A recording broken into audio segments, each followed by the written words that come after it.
Dear students வணக்கம்.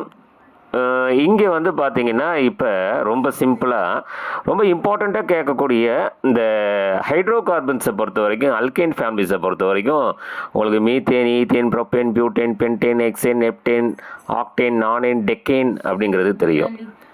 இதே C11 வந்து H24 இருந்தால் என்னது? அதாவது உன் டீகேன். C12 வந்துச்சுன்னா டூ டீகேன். C13 வந்துன்னா ட்ரை டெக்கேன். C14 வந்தால் டெட்ராடெக்கேன். C15 H32 வந்தால் பென்டாடெக்கேன்.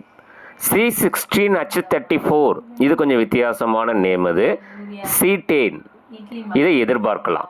சரிங்களா? C10 C16 H34. C17 H36 ஹெப்டாடெக்கேன்.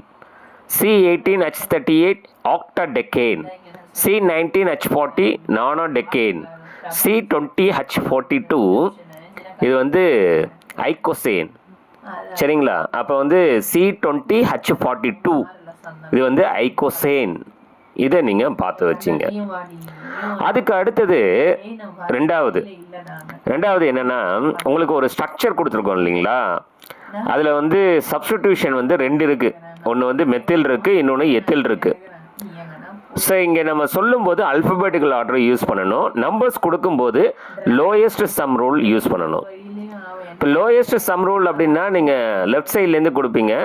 So 1 2 3 right சைட்லேருந்து கொடுக்க வேண்டாம்.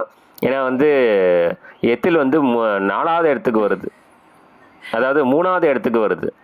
ஆனால் இந்த இடத்துல பார்த்தீங்கன்னா மெத்தில் வந்து 2வது இடத்துக்கு வருது. சரிங்களா?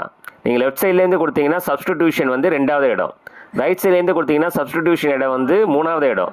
அதனால தான் நம்ம லெஃப்ட்லேருந்து நம்பர்ஸ் கொடுக்குறோம். ஸோ 1 2 2வது இடத்துல மெத்தில், 3 4 4வது இடத்துல எத்தில். இப்போ யாரை ஃபஸ்ட்டு சொல்கிறது அப்படின்னா அல்ஃபபெட்டிக்கல் ஆர்டர் யூஸ் பண்ணணும்.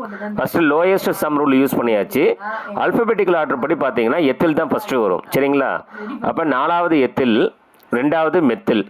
இது 6 கார்பன்ஸ் இருக்குது. So hexane. அப்போ 4 எத்தில் 2 மெத்தில் ஹெக்சேன் அப்படிங்கிறது இப்போ கொடுத்துருக்கக்கூடிய ஸ்ட்ரக்சர்ஸ், அந்த அமைப்போட IUPAC நேம். சரிங்களா?